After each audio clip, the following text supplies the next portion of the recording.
Buenas noches, soy Steve Alejandro Campaña Cueva, estudiante de la Universidad UTPL de Loja, en la materia de Sociología, por parte de mi tutora Jessica Castillo.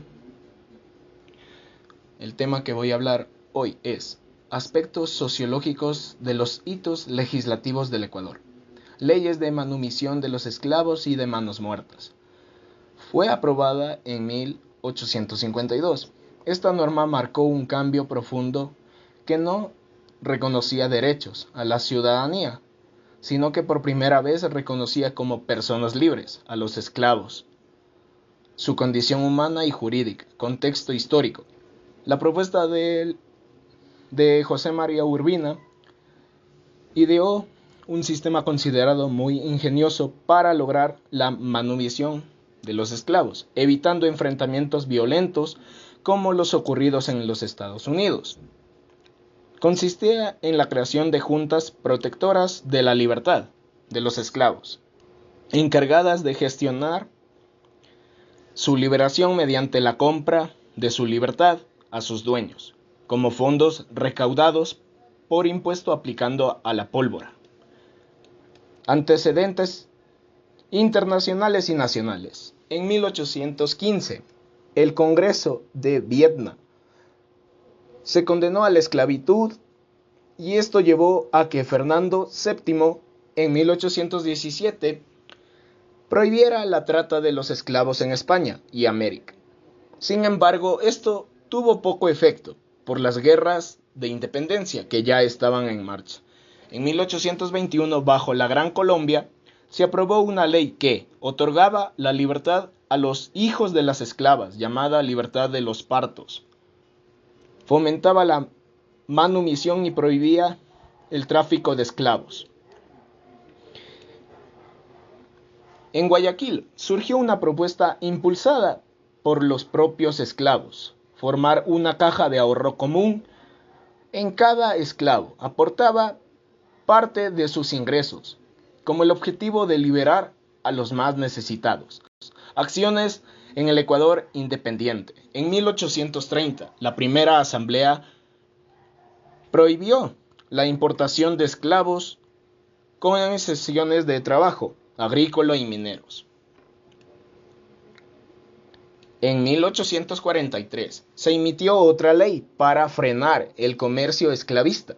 También se formó un tratado de Gran Bretaña para eliminar el transporte de esclavos. La ley de 1852.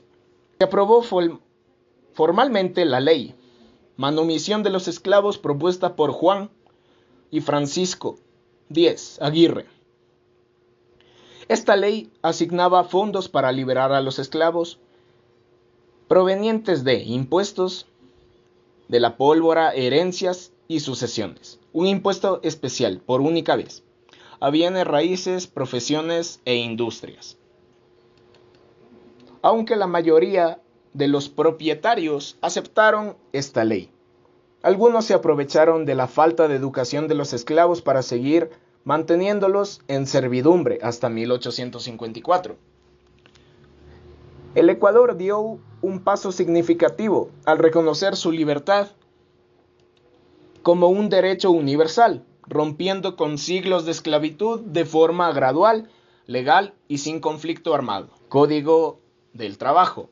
Antecedentes internacionales. En 1815 firmará una cédula que prohibía la trata de esclavos en España y América.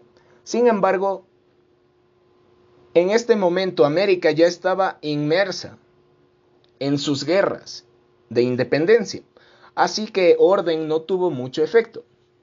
Primeros pasos en el Ecuador. Ya en el territorio de la Gran Colombia, en 1821, se aprobó una ley muy importante. Dio libertad a los hijos de las esclavas, esto se llamó libertad de partos. Prohibió el tráfico de esclavos, promovió la manumisión, es decir, la liberación de esclavos, en Guayaquil. Los mismos esclavos aportaban una pequeña cantidad de dinero cada semana para liberar poco a poco a los más necesitados. Accesiones en la época republicana. En 1830, Ecuador prohíbe la importación de esclavos, pero con excepciones para agricultura y minería. En 1843, se vuelve a emitir una ley contra la esclavitud. También se firma un tratado con Gran Bretaña para frenar el transporte de esclavos, la reforma de Urbina, donde se aprueba oficialmente la ley de manumisión de los esclavos. El Estado compraba la libertad de los esclavos con dinero recaudado de impuestos al aguardiente, la pólvora, herencias y a un impuesto especial a bienes, profesiones e industrias.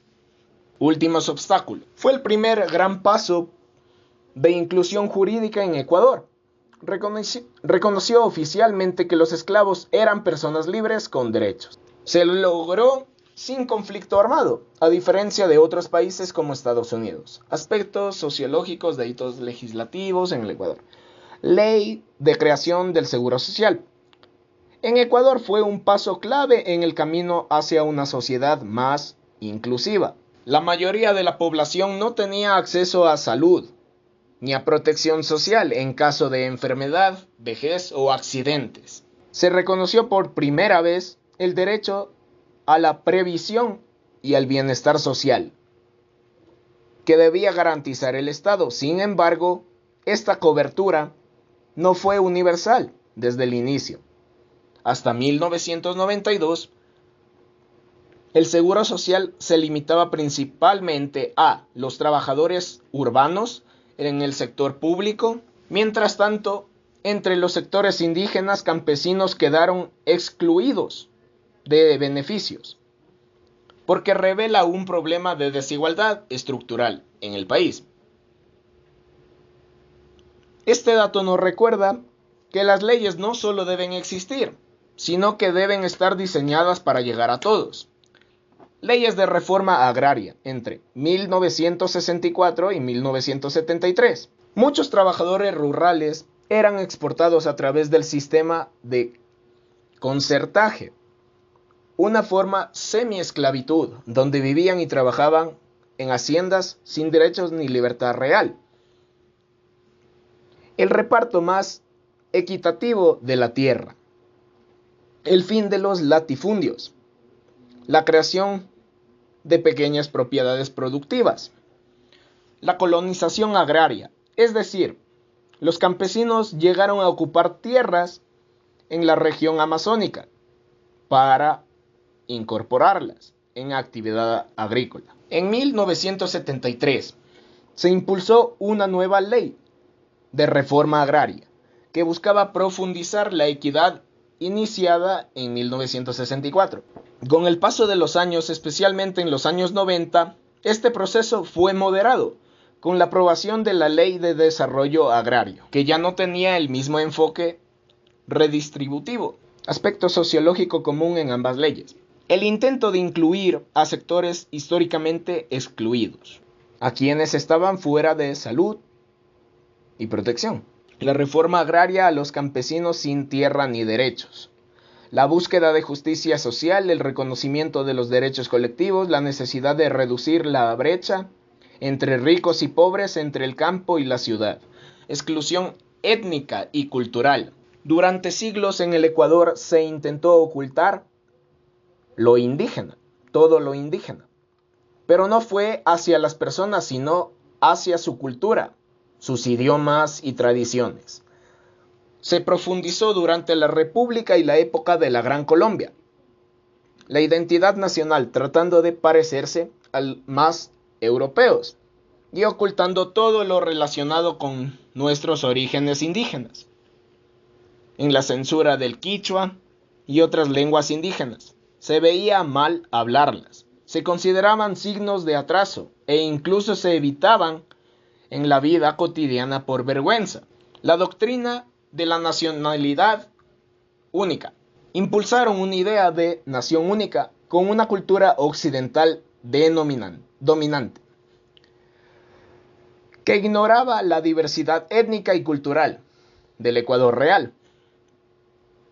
Había que adaptarse a la cultura mestiza occidental tal. Y significaba esto de las raíces indígenas. Solamente la identidad nacional sirvió para excluir lentamente a las culturas originarias. El reconocimiento de la diversidad. Este proceso culminó en el año 2008 con la Constitución de Montecristi, donde por primera vez se reconoce al Ecuador como un estado intercultural y plurinacional, que esto significa la coexistencia de múltiples culturas dentro del país. Se acepta que no hay una forma de ser ecuatoriano. Se garantiza el respeto y participación de los pueblos indígenas en la vida nacional. Camino constitucional apareció de forma muy leve. En la Constitución de 1945 se fortaleció la Constitución de 1998 y se volvió principio fundamental con la Constitución del 2008. Este movimiento mostró el reconocimiento cultural no solo es un tema simbólico, sino también político y jurídico.